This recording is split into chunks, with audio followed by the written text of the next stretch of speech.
Special thanks to Patreon supporter Derek Frost Westbrook for making this video possible.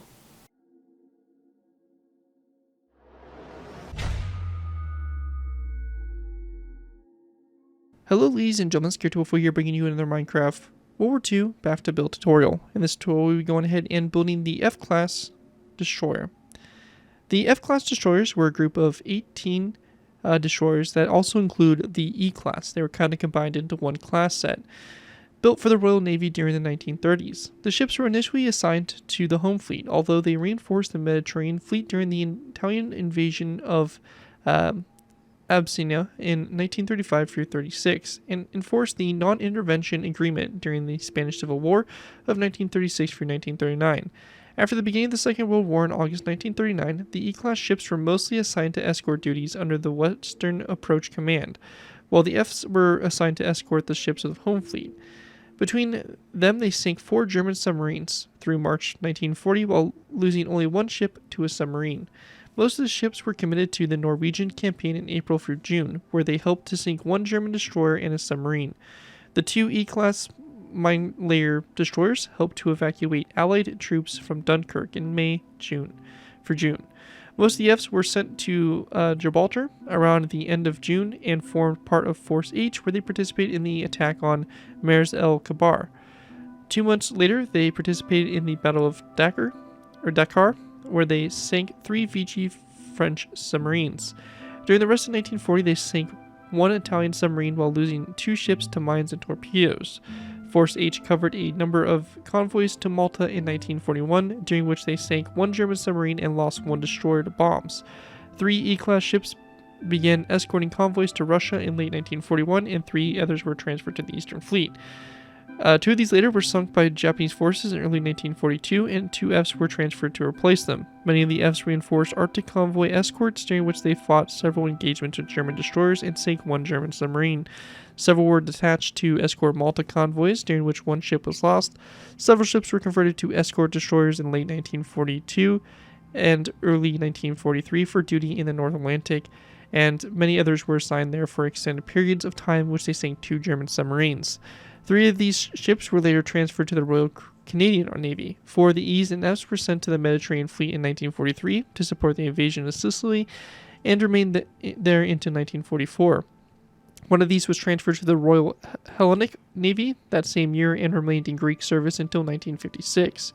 The ships that remained in the Atlantic sank 2 German submarines in 1944 before they were recalled to the UK in May to prepare for the invasion of Normandy. There they sank 2 submarines, although another F-Class ship was lost to a mine. The ships mostly returned to the North Atlantic after Overlord to begin long refits in Canada. The 3 Canadian ships were used to transport troops back to Canada after the end of the war before being broken up in 1947. Most of the British ships were broken up around the same time, although 1 ship was sold to the Dominican Navy in 1949 and served until 1968. So yeah, the E and F-Class destroyer, the one we have in front of us, the F-Class, was a very very busy class of destroyers. As you can tell, they pretty much saw service everywhere. Everywhere during the war they participated in and had some sort of say in it. They had a pretty good kill-death ratio, I guess you can say. 10 of them were lost out of the 18 that were completed. 8 of them, all 8 were scrapped later on, but they did destroy quite an impressive rap sheet of German submarines, which at the time was one of the biggest threats to the Allies in the naval aspect. So they definitely served their purpose and did their part definitely in the war, and really nice to kind of bring the F-Class alive into our BAFTA build series. This is also our first ever British World War II destroyer, so also really nice to have a proper British destroyer after we have so many capital ships and cruisers to kind of add into our collection. Before we go ahead and jump into this tutorial though, I do want to go ahead and give a special thanks to Patreon supporter Derek Frost Westbrook for making this tutorial possible. If you guys are interested in supporting the channel more than you already do, feel free to check out my Patreon page. Link is always in my video descriptions, where you can go and put a small amount to the channel every month, and in doing so earn a video request to your choosing. It really helps support the work I do on my channel. It is really greatly appreciated, so I definitely highly encourage you checking it out if you are interested in that program. Anyways though, with that, let's go and dive in here to taking a look at the F-Class that we have in front of us, HMS Foxhound. So go ahead and dive into it. We have the 4 guns here, so we have basically 2 single mounted guns on the front here, very typical of destroyers for that time period. We have the conning tower, pretty simple, small conning tower, lifeboats behind it, and very small anti-aircraft gun complement in that area as well. We have the main mast that goes up, and obviously the rear mast. In between here we have our funnels, and we also have the torpedo launchers on the ship as well. As we progress further back, we have 2 more guns mounted onto the back, and with that, that's pretty much our ship. A really small destroyer and kind of a interwar type destroyer. Obviously, the later World War II destroyers are much more complex and much more capable, but again, kind of supporting that interwar design. Very little anti-aircraft armament, and really just a simple ship here with basically main task being convoy escort and submarine sinking. Anyways, though, with that, let's go and move into the tutorial by beginning with our first layer, layer number 1. Alright guys, so moving into our first layer, be going ahead and start with layer 1. To go ahead and get started with, we're going to go ahead and begin with by placing down a red concrete block, like so. Now, real quickly, I would like to mention, if you're building this in the water, that you need to make sure that you make this a certain height in the water. And that right there is going to be basically this red concrete block. Our first layer, layer 1 here, is going to be basically even for water level. So it should look like this. You have the water on both sides of that block, like that. Very important to make sure that's correct, because obviously if it's block off, it's going to sit really weird in the water, so just make sure that's good to go. Anyways, though, going forward this block, we're going to place down a brick wall, and then we want to place down 2 red stained glass panes back after that, or forward. We're going to go then take our red concrete, we're going to go back 1, 2, 3, 4, 5, 6, 7, 8, 9, 10, 11, 12, 13, 14, and 15 red concrete blocks back, then 1, 2 brick top slabs, and then 1 and 2 acacia wood trapdoors, followed by a brick wall on the end there. To our sides, we're going to go and go to our second from front red concrete block. We're going to place down 1, 2, 3, 4, 5, 6, 7, 8, 9, 10, 11, 12, 13, 14, and 15 red stained glass panes back, and same thing will be done over here on this side as well. So like that. Then we want to go and go to our second from last red stained glass pane on the side here. We're going to place down a acacia wood sign, followed by a second one going forward, then 3, 4, 5, 6, 7, 8, 9, and 10 going forward like that on the side there. And the same thing would be done over here on the other side.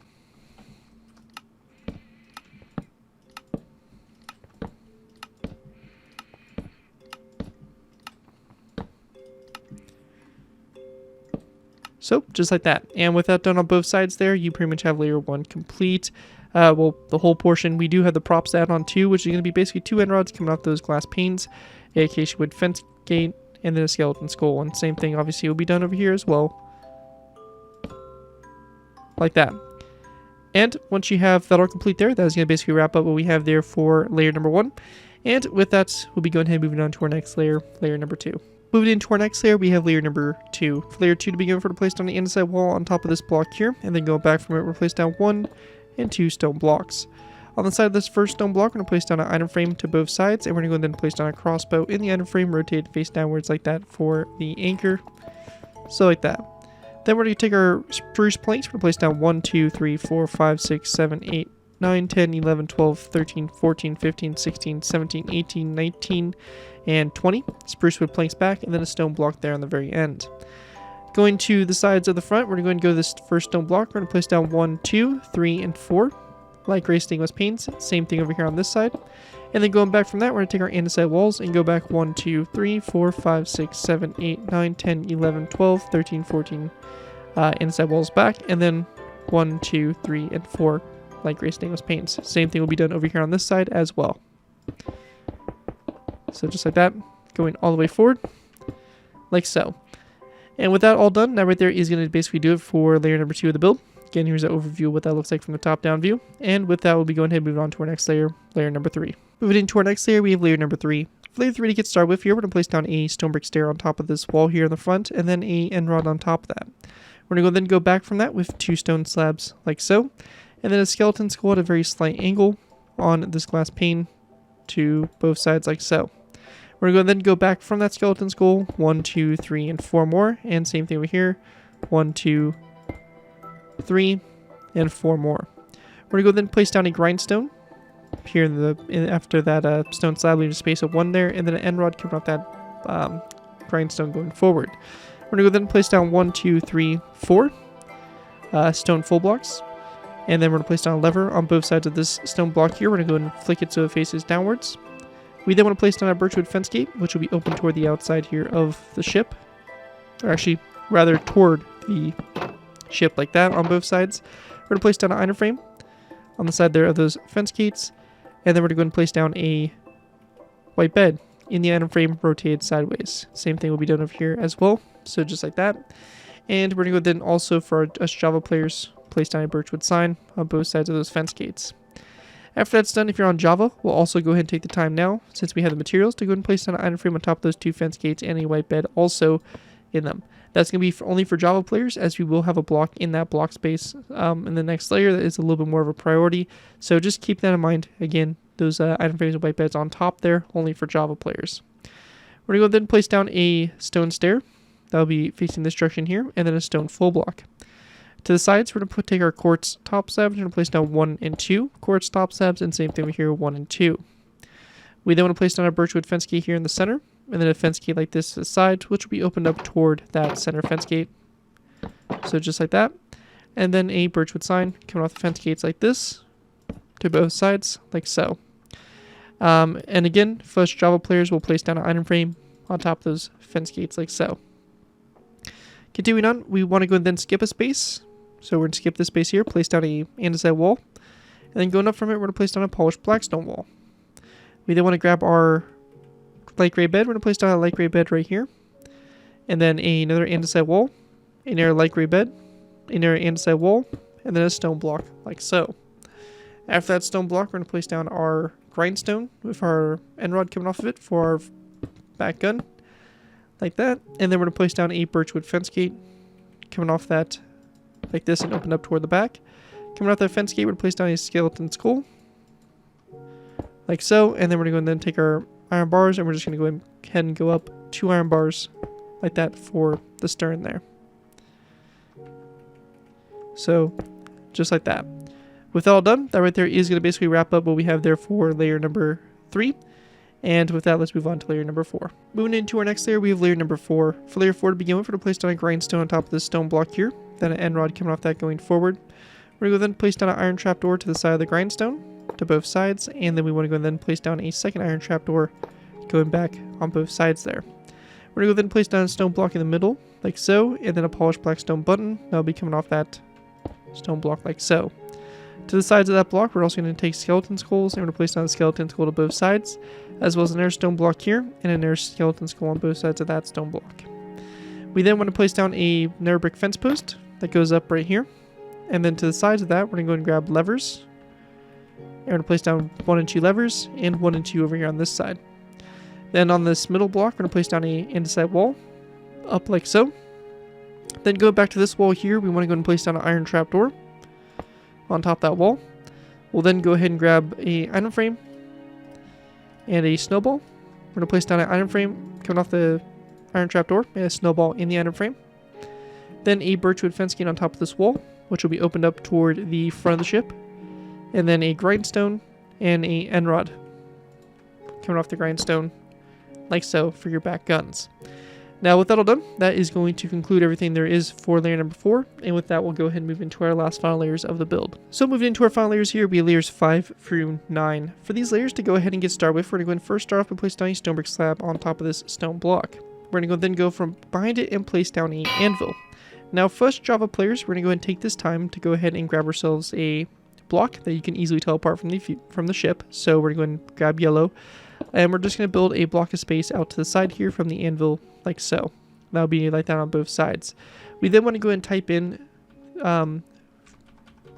this command that we have right here. So it'll be /give @p minecraft:/debug_stick. By pressing enter, it'll give you this glowing stick. We also want to go ahead and take the time now to grab tripwire hooks, and we're going to place down a tripwire hook on both sides of those yellow concrete blocks. We're going to go then right or left click the tripwire hook until we get selected facing east pop up on our screen. By right clicking our tripwire hook, we can go ahead and change the direction that it connects to. And right here, we can delete those blocks, and we have this lever here where these tripwire hooks connected to both sides of that anvil. So just a kind of cool technique there to get that nice design for that. While we're at it with the debug stick, we can also go ahead and go to these sections here. We're going to place down a yellow concrete block, or just a random block, whatever. On top of that fence gate there, we're going to place down a lever here. Coming off those, and then we're going to go and then take our debug stick, left click it until we get selected face, and it should say wall. By right clicking, holding crouch, and right clicking, it will have it set to floor. So face to floor, it will do that to both sides. And as you can see, we have the levers there, and you want to face out the sides there for the anti-aircraft guns. After that though, that's it for the debug stick. We're going to go and then continue on by placing down a nether brick fence post on top of this one here, as well as a wither skeleton skull on top of this block here. We then want to go ahead and place down a wither skeleton skull that's going to come off this fence post, kind of up and going back at an angle. And we're going to do the same thing by placing down another wither skeleton skull that kind of goes up and continues up at an angle like that, with a nether brick fence post on top of that. We're going to place down an end rod on both sides of this wither skeleton skull, so like that to both sides. And then also an end rod on both sides of this nether brick fence post on the very top. We're going to go ahead and also place down a end rod on the very top of that nether brick fence post, like so. Going ahead and moving to the rear mast, we're going to place down a birchwood fence gate on top of this one, open it toward the front, birchwood end rod, then a end rod to both sides of that end rod, and then another end rod up, and then another iron bar up on top here, like so. After that's all done, we then want to go and grab ourselves some barrier blocks and stone buttons. We're going to place down a row of 1, 2, and 3 barrier blocks. Or sorry, rather 2 barrier blocks coming off that end rod right there. We're going to place down a button on both sides of this first one, and then a button on top of that second one. We're going to go then place down 1, 2, 3, 4 barrier blocks that go up like so. Button on the bottom one, then 2 buttons along the sides here. And then again a button, or this time actually a button on top of this one. So your last one there. So like that. And then for our last row here, we're going to place down 2 barrier blocks coming off that fence post going back. We're going to have a button on the bottom of this first one, and then a button on both sides of the second one. And just like that, you have that those layers complete, layers 5 through 9. And with that, that is going to wrap up my tutorial here for the HMS Foxhound F-Class destroyer. Well, if you guys do enjoy this tutorial and are able to put it to good use, if you do end up using this build, I do ask that you guys give me proper credit for it. This could be anything from a silent build to my channel or this video if this does appear in social media sites. As long as you guys give me proper credit for it, you're free to use it for projects you guys are working on. With that, again, a big special thanks to Patreon supporter Derek Frost Westbrook for making this tutorial possible. And as always, feel free to check my Patreon page. Link is always in my video descriptions. With that, though, thank you guys again so much for watching. As always, don't forget to like, comment, and subscribe. This one you're 284, and I'll see you guys next time.